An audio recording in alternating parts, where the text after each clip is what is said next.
എൻ്റെ സിനിമ ഇറങ്ങിക്കഴിഞ്ഞാൽ ഈ പരിപാടി തുടങ്ങിയിട്ട് കുറേ കാലമായി. ഇപ്പം ലാസ്റ്റ് ഇറങ്ങിയത് ഇതിനു മുമ്പ് ഇറങ്ങിയ സിനിമയാണ് പ്രിൻസ് ആൻഡ് ഫാമിലി. ആ സിനിമയ്ക്കും സംഭവിച്ചത് നിങ്ങളെല്ലാം കണ്ടതാണ്. പക്ഷെ ആ സിനിമ കണ്ട ആളുകളാണ് അവർക്കെതിരെ ഭയങ്കരമായിട്ട് രോഷാകുലരാവുകയും ഈ സിനിമയെ മോശമാക്കുന്നതിനെതിരെ പ്രതികരിച്ച് നമ്മളാരുമല്ല, പ്രേക്ഷകരാണ് പ്രതികരിച്ചത്. ഈ സിനിമ ഒരു ലോജിക്കും ഇല്ലാത്തതാണ്, ഇത് വെറുതെ ആഘോഷിക്കാനുള്ളതാണ്, ഇതിൽ മഹത്തരമായ കഥയില്ല എന്നെല്ലാം നമ്മൾ പറഞ്ഞിട്ട് തന്നെയാണ് ഈ സിനിമ ഇറക്കിയിട്ടുള്ളത്.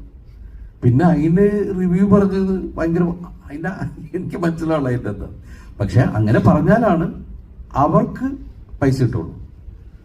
അത് കാണാൻ അവർക്ക് എത്ര ആളുകൾ അതിൻ്റെ ഉണ്ടാവും, അതിന് അവർക്ക് ഓരോ ക്ലിക്കിലും അവർക്ക് കിട്ടുന്നത് ഡോളേഴ്സാണ്.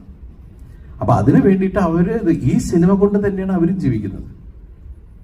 പക്ഷെ നമ്മളുടെ സിനിമകളെ സ്നേഹിക്കുന്ന ആൾക്കാർ, അല്ലെങ്കിൽ നമ്മുടെ സിനിമയിൽ വിശ്വാസമുള്ള ആൾക്കാർ, ഭൂരിഭാഗം ആൾക്കാരും അതൊന്നും ശ്രദ്ധിക്കാതെ തിയേറ്ററിലേക്ക് വരുന്നുണ്ട്. നമ്മൾ എപ്പോഴും ശ്രദ്ധിക്കേണ്ടത് നമ്മൾ എന്ത് കഴിക്കണം, നമ്മൾ എന്ത് കാണണം, നമ്മൾ എന്ത് വാങ്ങണം എന്നുള്ള പല പരസ്യങ്ങളും നമ്മൾ കാണും.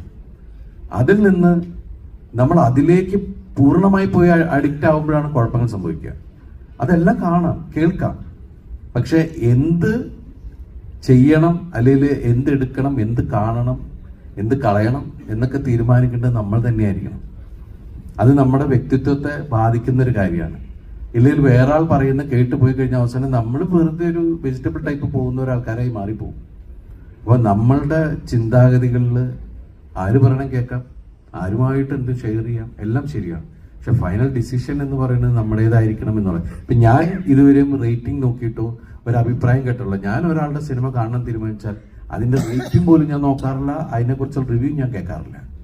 ഞാൻ പോയി എന്നാ സിനിമ കാണും, അതെന്നെ ആസ്വദിച്ചു, ചിലപ്പോൾ എനിക്കത് ഭയങ്കര ഇഷ്ടമാവും.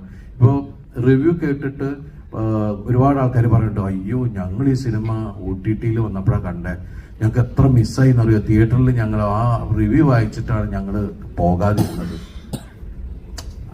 റിവ്യൂ പറയുന്ന ആൾക്കാർക്ക് അവരുടേതായ ഒരു അജണ്ട ഉണ്ടാവും.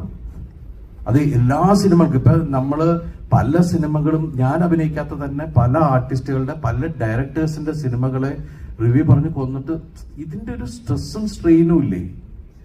ഒരു സംവിധായകൻ അയാൾക്ക് തോന്നുന്ന, അയാൾ കാണുന്ന അയാളുടെ സ്വപ്നം യാഥാർത്ഥ്യമാക്കാൻ ശ്രമിക്കുമ്പോൾ ഒരുപാട് ആളുകൾ അതിന്റെ കൂടെ നിന്ന് അത് സ്ക്രീനിലേക്ക് കൊണ്ടുവരുന്നു.